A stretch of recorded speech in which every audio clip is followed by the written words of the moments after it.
Today's gospel is a very familiar one, and its meaning obvious. For this reason, I decided to use a little imagination and retell the story, providing a little broader context from a little different perspective. The story begins at verse 1 of the 14th chapter.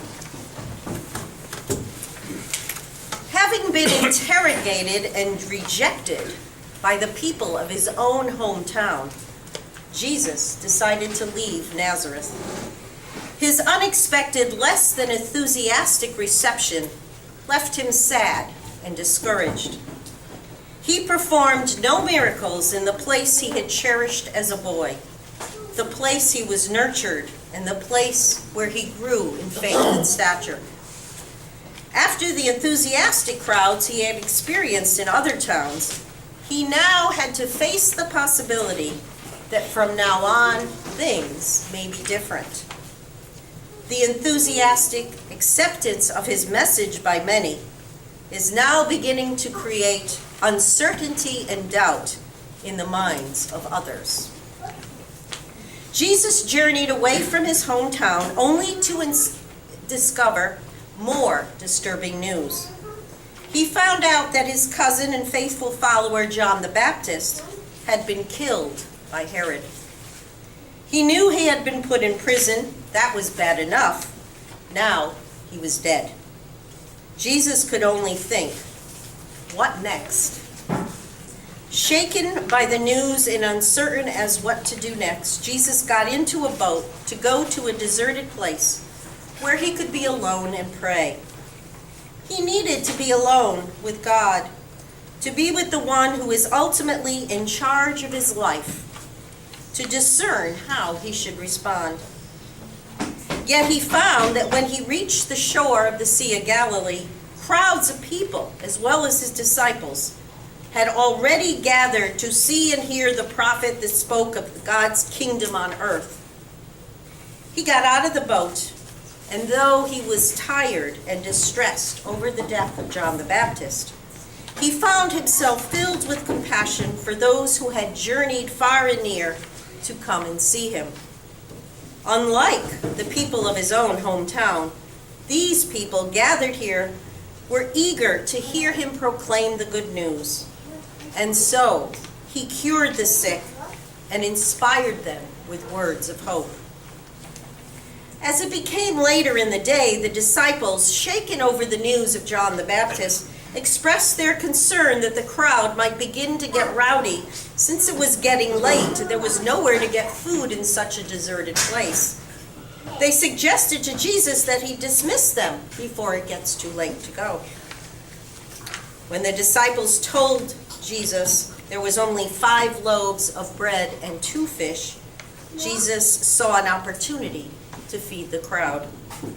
He looked up to heaven, praying to his Father.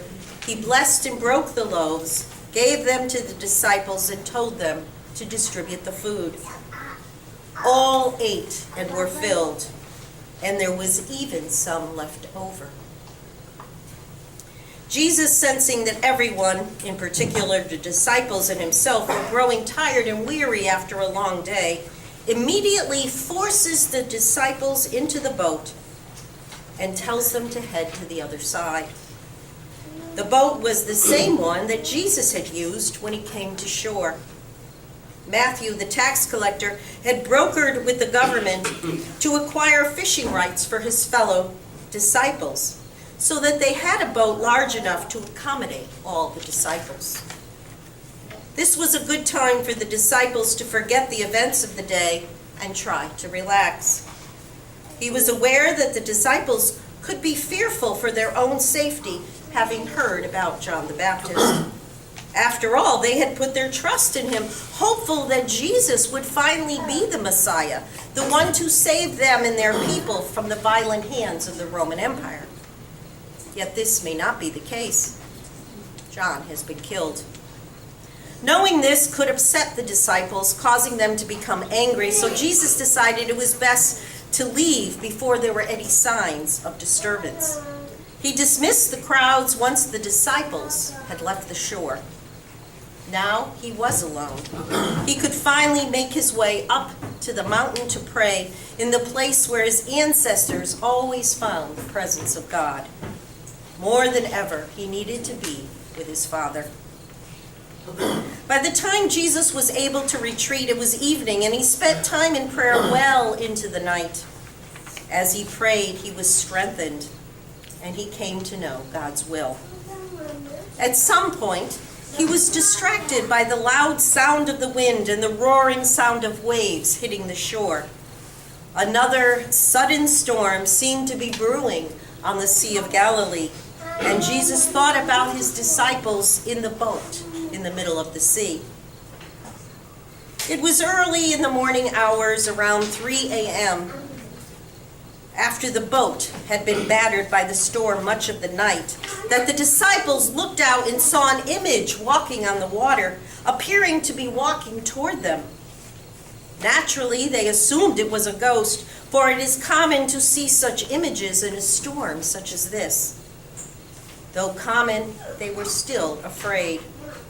Jesus heard their cries of fear, so he yelled out to them over the loud wind, "Take heart, it is I, do not be afraid." Peter is conflicted. He's still unsure about who this is and what's happening.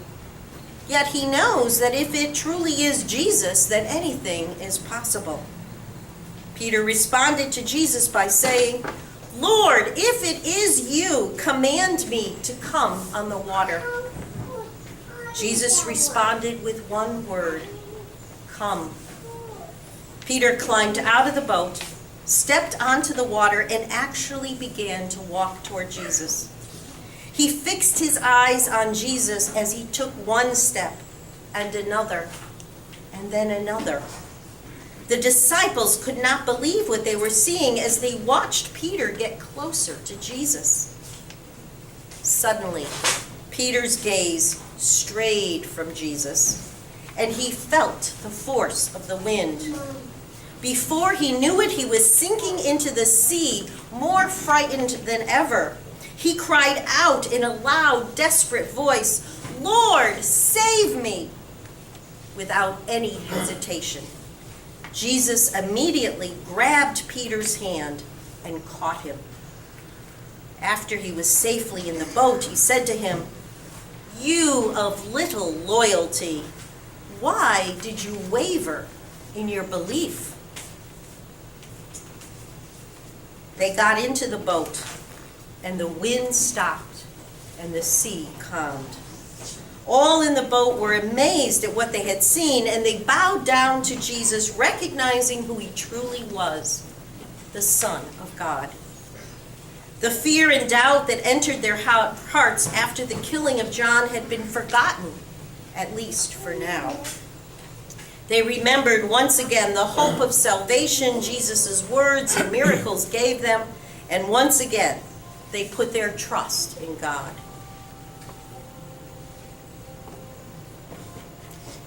As I said, we have heard this story many times, and its meaning repeats in our lives over and over again. Life is full of mystery, full of suffering and uncertainty. There are those times when we are sure, and those times when we doubt may overcome us.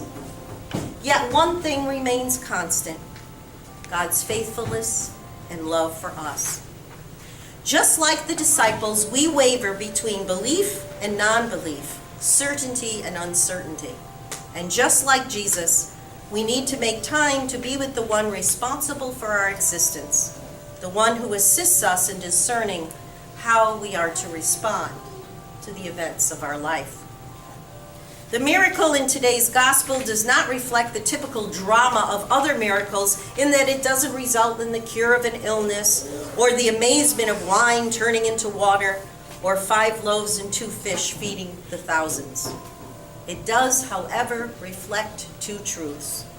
One, when we fix our eyes on Jesus instead of the threatening world around us, we will discover that our faith can save us. And 2, even if our eyes stray, as they inevitably will, our faith can still save us, and lead us to experiencing the wonder of the love that God has for all of us, his children. Amen.